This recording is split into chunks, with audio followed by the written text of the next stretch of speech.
We are beginning a new 4-week homily series on this topic, the high priesthood of Jesus Christ.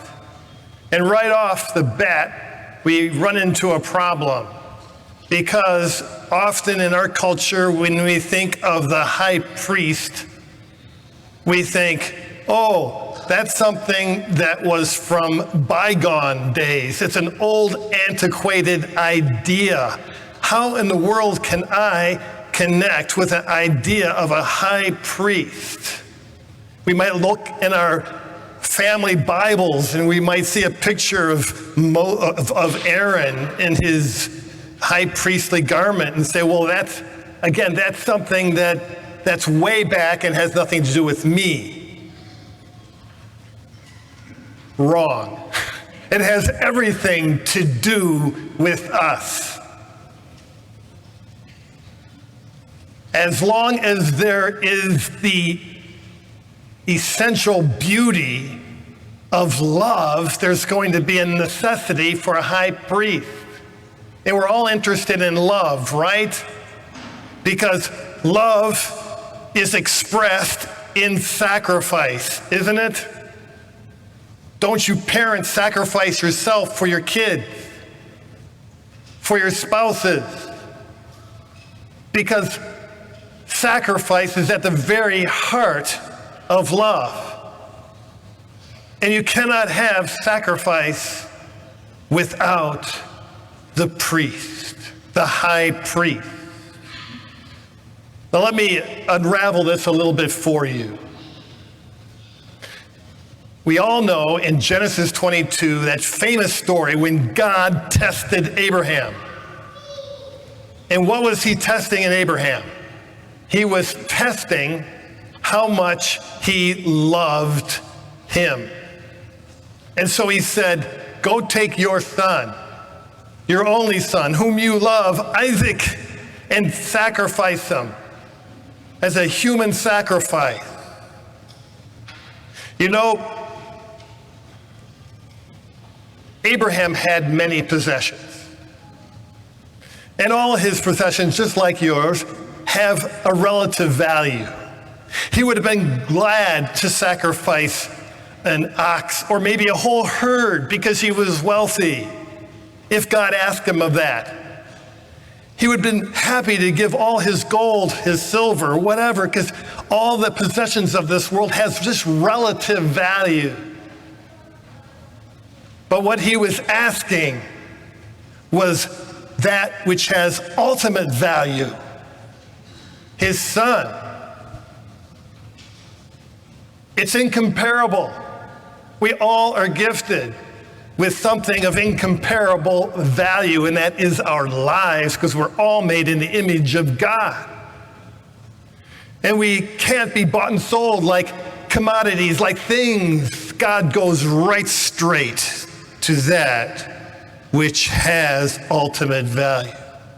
And you know, Abraham was willing to sacrifice that which had ultimate value. And as he was ready to strike his son, God stepped in and said, I know now that you love me, because you love me so much, you will give me that which has ultimate value. And he placed a ram instead, which has only relative value. And at that moment on in Israelite history, there are no human sacrifices.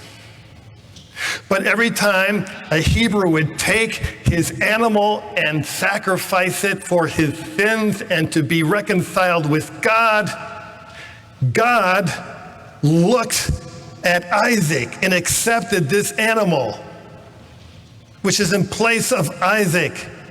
The animal itself could not bring atonement, because we know from the book of Hebrews that the blood of animals cannot remedy sin. Ultimate value, the sacrifice of ultimate value. Now, let's fast forward to our Isaiah reading today. We see that God was pleased to crush him. Who is him? He is the Messiah. the anointed one of God, which we know to be Jesus Christ, who will be sacrificed for human sin. We see that God is reinstituting human sacrifice at this moment. And we see that he is sacrificing himself for sin. Dear brothers and sisters, as long as there is the problem of sin, there's going to be a necessity for a high priest.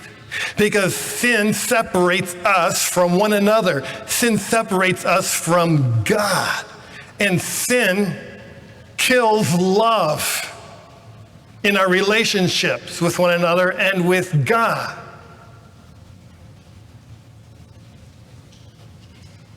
Now, let's go now to our epistle reading in Hebrew, where it says that Jesus Christ is our great high priest. He comes to us never in an accusatory way. He doesn't come to us in judgment of our life. He comes to us as one who knows everything about you and your struggles. Why is this? Because he came in the flesh. And he too has been tempted in every way that we have, yet without sin. So when he comes to us in compassion, because he knows what it means to live in our skin, the skin of human flesh. And he therefore is our advocate.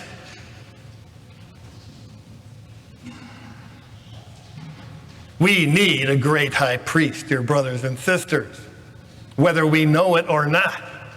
And we must connect with this. Now in our gospel, we see how Jesus comes compassionately to us as our high priest. James and John have cooked up an idea.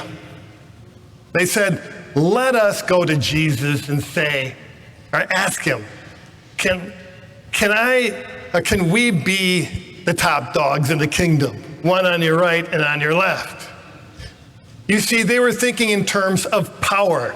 They were thinking in terms of position, of one-upmanship. And Jesus could very well have said, you idiots. But he doesn't. He knows that's very human. And so he comes back with a question to teach them. He says, well, guys, can you drink of the same cup as I? Can you be baptized in the same baptism as I am? And they said, sure, Jesus, we do it all the time.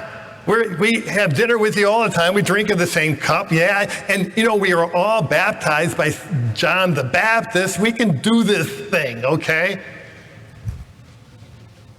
Again, he didn't say, you idiots. He doesn't rebuke them. He says, you know something? You will drink of my cups. You will be baptized. In other words, you will become a human sacrifice just like me. Whoa, they didn't see that. Right. God is not interested in half measures, my brothers and sisters.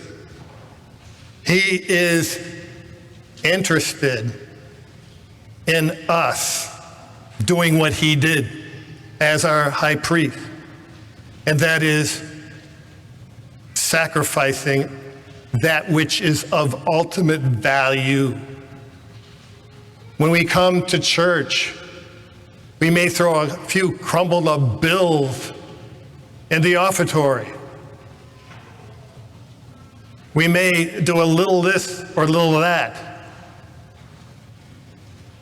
What God is interested in, dear brothers and sisters, is human sacrifice. Yet, he expects us to come before him, especially at Mass, and offer ourselves totally and completely to him, even to the point of martyrdom, which is human sacrifice.